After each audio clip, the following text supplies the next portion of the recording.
Sur un vaste champ, un robot autonome se déplace silencieusement entre les rangées de cultures, projetant un faisceau laser précis au millimètre près pour éliminer les mauvaises herbes, sans qu'aucune goutte de pesticide ne vienne polluer le sol. Cette technologie est déjà déployée dans de nombreuses exploitations agricoles aux États-Unis et en Europe, aidant les agriculteurs à réduire leurs coûts et à protéger l'environnement. Pendant ce temps, dans la Provence ensoleillée de la France, les agriculteurs continuent, avec patience, à cueillir à la main chaque olive, préservant ainsi le goût authentique d'une variété qui les accompagne depuis des générations. D'un côté, l'apprentissage automatique, l'IA et la robotisation. De l'autre, la sueur, l'expérience et la tradition. Ce n'est pas de la science-fiction, c'est une réalité qui se joue chaque jour.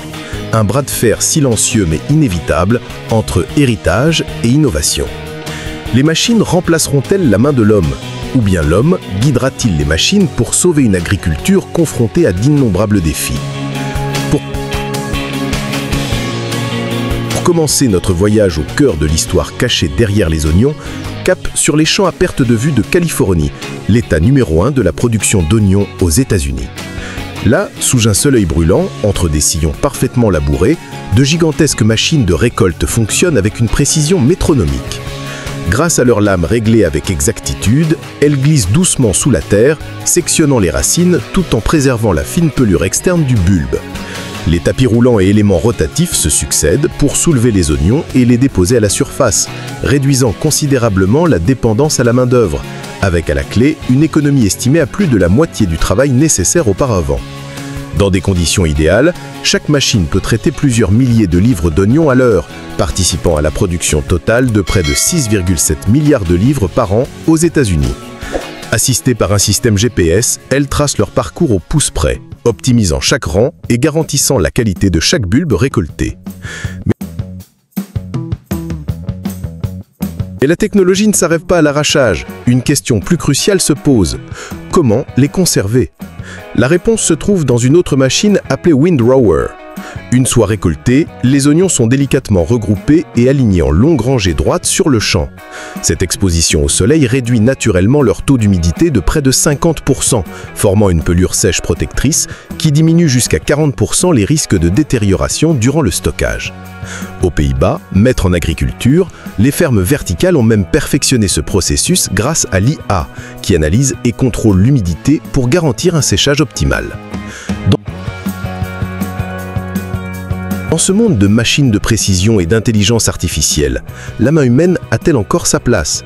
La réponse est un oui catégorique. Partout dans le monde, des exploitations familiales d'Asie du Sud-Est aux terroirs traditionnels d'Europe, le savoir-faire des agriculteurs reste irremplaçable.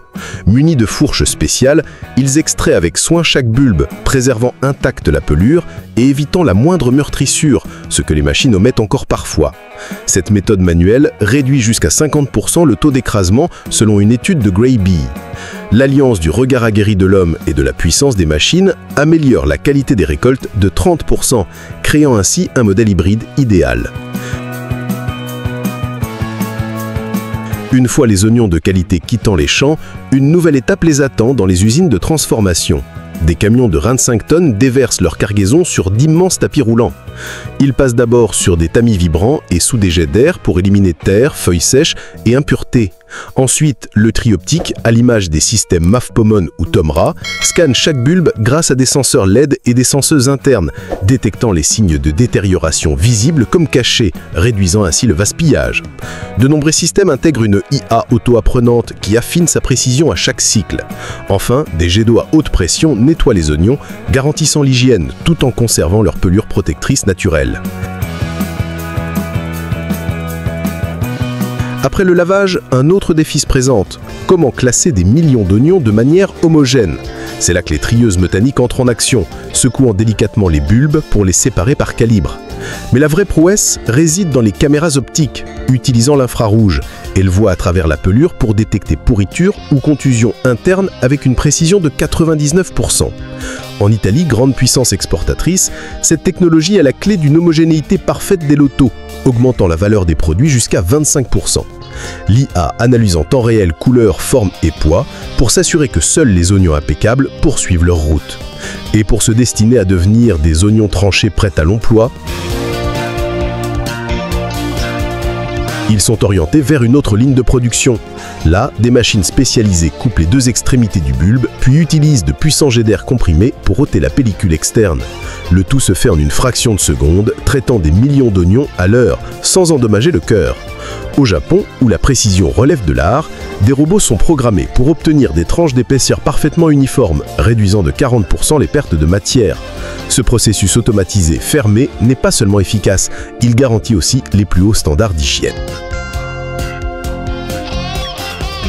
La précision remarquable observée dans le traitement des oignons se retrouve également chez un proche parent, l'ail. Le parcours de l'ail commence avec des semoirs modernes qui se déplacent dans les champs, déposant délicatement chaque gousse dans le sol à une distance et à une profondeur calculée avec une exactitude parfaite. Cette uniformité garantit à chaque plant l'espace et les nutriments nécessaires pour se développer pleinement, tout en prévenant l'excès d'humidité. Après 6 à 8 mois de soins patients au sein de la terre nourricière, la récolte est prête. Dans la course pour répondre à la demande mondiale annuelle de 28 millions de tonnes d'ail, la technologie prouve encore une fois son rôle indispensable. En Chine, premier producteur mondial, les agriculteurs utilisent même l'IA pour surveiller les ravageurs, augmentant ainsi les rendements jusqu'à 30%. Lorsque les plants d'ail atteignent la maturité, leur récolte ouvre la voie à des méthodes ingénieuses. Pour les exploitations de taille moyenne ou petite, les récolteuses légères constituent une solution extrêmement efficace. Grâce à leur conception compacte, elles se faufilent entre les rangs, déterrent doucement les bulbes et les déposent soigneusement à la surface.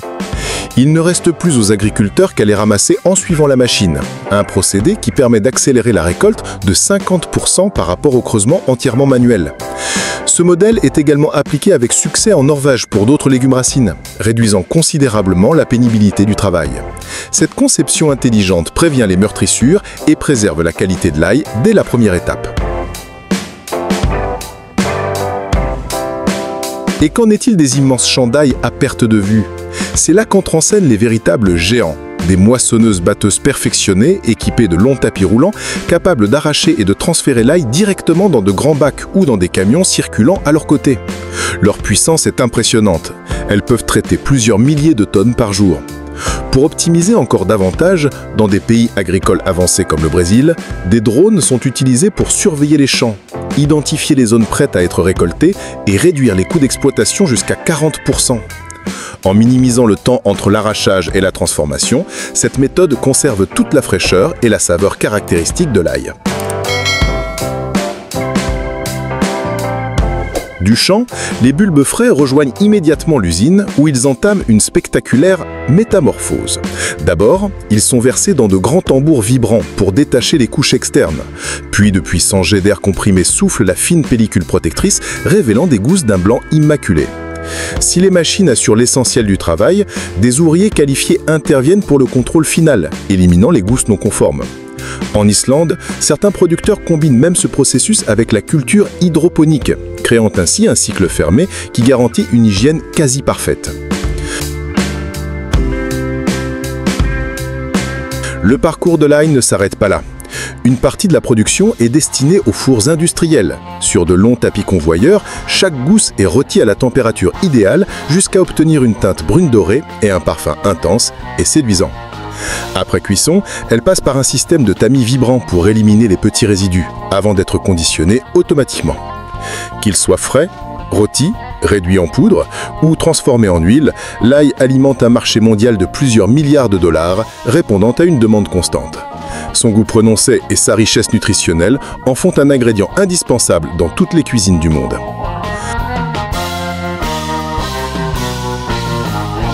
Tout comme l'ail, un autre fruit est reconnu comme un symbole de valeur et de santé, surnommé l'or vert de la Méditerranée.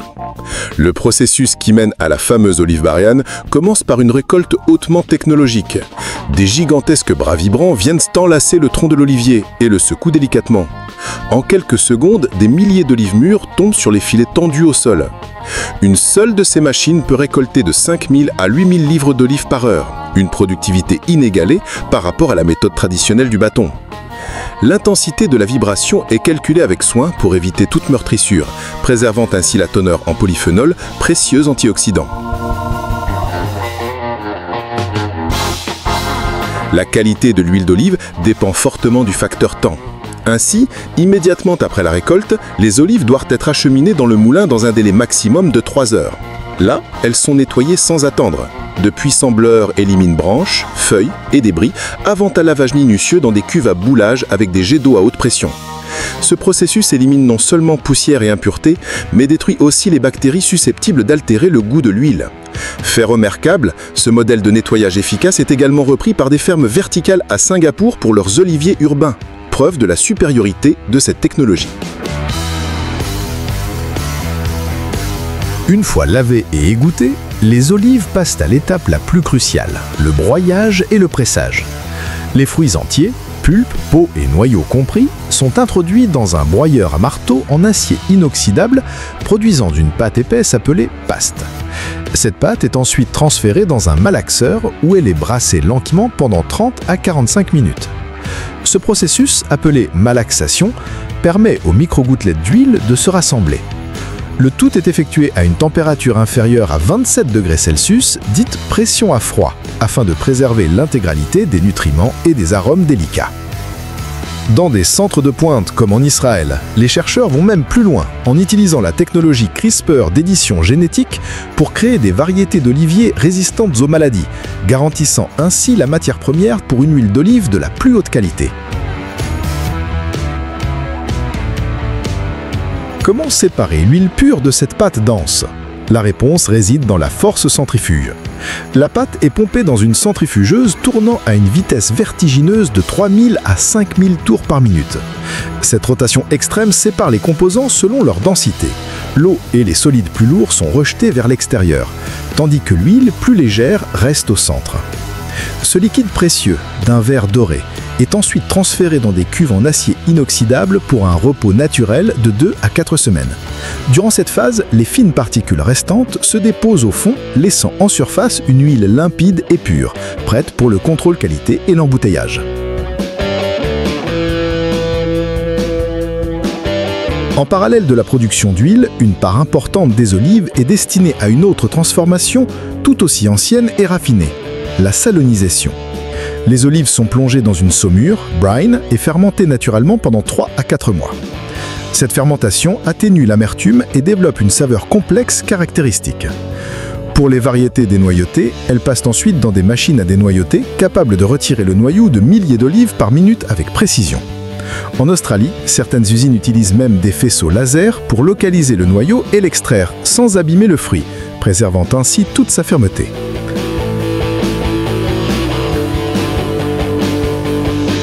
De la richesse méditerranéenne, notre voyage se poursuit vers la douceur rafraîchissante de l'été, incarnée par les pastèques juteuses de Floride.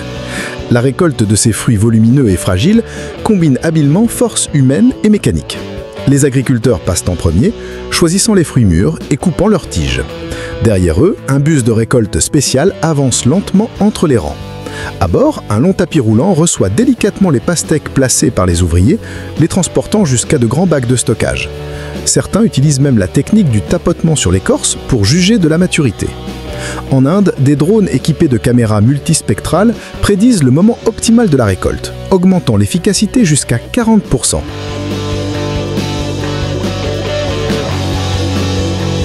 La même attention se retrouve à l'arrivée des pastèques à l'usine.